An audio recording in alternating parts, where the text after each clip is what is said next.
Allez, c'est parti, on essaye de voir la suite de l'histoire pour voir. On va essayer de pousser après l'arc-en-ciel. Qu'est-ce qu'il y a? Bonsoir, c'est Veitia.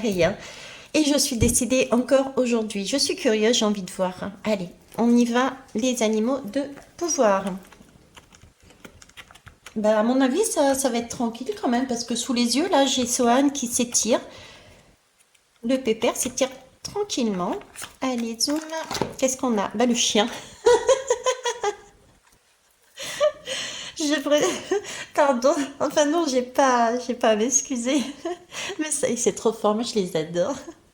Je préserve mon intégrité et mon équilibre en restant fidèle à mes valeurs.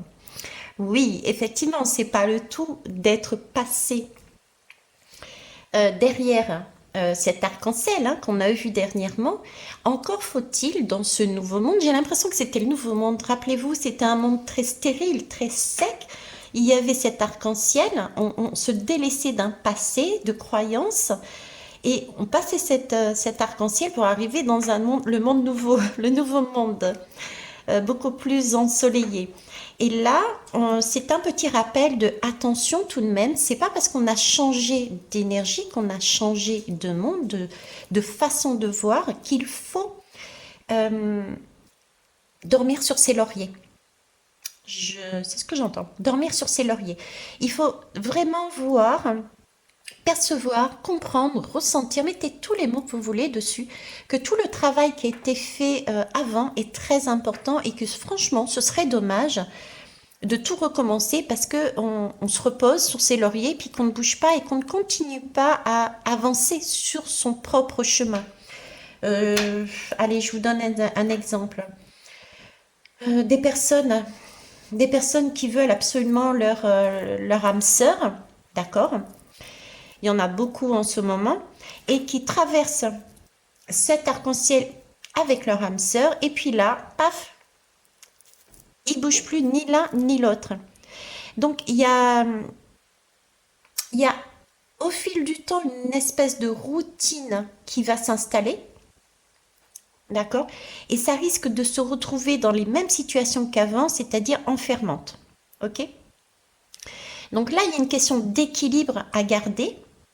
Et l'intégrité, c'est aussi garder sa couronne, garder son pouvoir, être, on est créateur et créatrice, garder son indépendance. On peut être avec des personnes tout en étant indépendant. C'est même conseillé d'être indépendant et indépendante parce que l'autre est complémentaire, hein. Donc il va m'amener ce que je n'ai pas, certes, mais je ne peux pas lui demander quelque chose que j'ai en moi.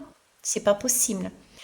Donc il faut garder son équilibre, son intégrité, et puis tout ce qu'on aura mis dans ce lien, dans ces liens, euh, on a été rechercher ce qu'on souhaitait travailler avec l'autre, on a été rechercher ce qu'on voulait partager avec l'autre, on a été rechercher l'essence même, ce qui est important dans un lien avec l'autre. Est-ce que c'est l'ego ou est-ce que c'est la sensation de pouvoir discuter avec lui librement ou est-ce que c'est l'association? Ok, donc attention à ça. Allez, Dixit.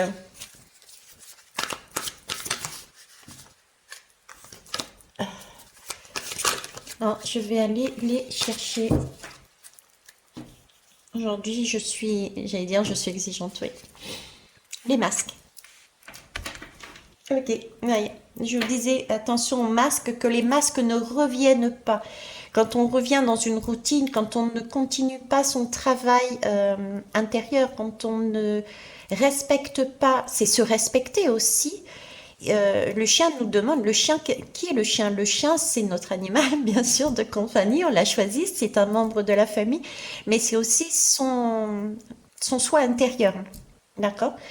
Donc c'est très important de se respecter. Se respecter, c'est se dire, ok, je me suis débarrassée de différentes choses. C'est pas pour aller me remettre ça sur le dos. D'accord? Ne pas retomber dans d'anciens travers. Mais danser. Il s'agit de garder justement cette souplesse, de garder cette élévation. On a un rappel justement de la toile qui a été tissée antérieurement pour arriver à ce résultat. Là, on est en mesure de danser, à deux en plus. On est en mesure d'avancer. La vie est rose. Parce qu'on a fait, on a créé sa propre toile avec son soi intérieur, avec son enfant intérieur. C'est quelque chose, c'est du sur-mesure. Il n'y a pas de toile identique. Donc là, il s'agit bien de rester dans cette énergie. D'accord? La danse est un mouvement. La danse, c'est aussi de la souplesse. La danse, c'est prendre son temps. La danse, c'est être en conscience. Ce n'est pas être dans un immobilisme. La danse, c'est un mouvement c'est le mouvement de la vie, en fait. Hop. Sinon, on risque de retomber dans un karma, hein. Le mouvement. On a chaque. Comment vous expliquer? Alors, la première image, c'est ce sablier qu'on retourne indéfiniment, d'accord? Sinon, on risque justement de retourner à chaque fois dans les mêmes cercles, les mêmes habitudes, les mêmes cycles. Mettez le mot que vous voulez, d'accord? Et je parlais de conscience. Je parlais, pardon, de conscience. C'était aussi prendre le temps euh, d'apprécier les choses. Parce que les choses, j'ai ce sentiment que les choses passent vite en fait. On dirait pas, hein. Il y a des jours où ça paraît très très long, d'autres très court, mais quand on regarde une vie, qu'est-ce que c'est? C'est rien. Donc, prendre le temps d'apprécier chaque temps en conscience, c'est une minute de joie, une minute de pur bonheur, une minute d'émerveillement euh, que l'on emmagasine en nous et qui nous permet d'avancer, qui nous permet de mûrir. Chaque expérience que nous faisons, que à seul ou à plusieurs, nous permet de gagner en maturité. Ce sont des expériences qui sont là pour nous donner des leçons aussi. Donc, soyons ouvertes et ouverts à toutes ces énergies qui vont encore arriver. Hein. Je vous parlais de garder son intégrité, son équilibre, ses valeurs, mais ça se fait comment? En dansant. En dansant, en continuant à s'élever avec son chien intérieur, son soi intérieur. On continue à faire cette toile en conscience, en prenant les choses, en arrivant comme elles arrivent. Je vous souhaite une belle soirée. Au revoir.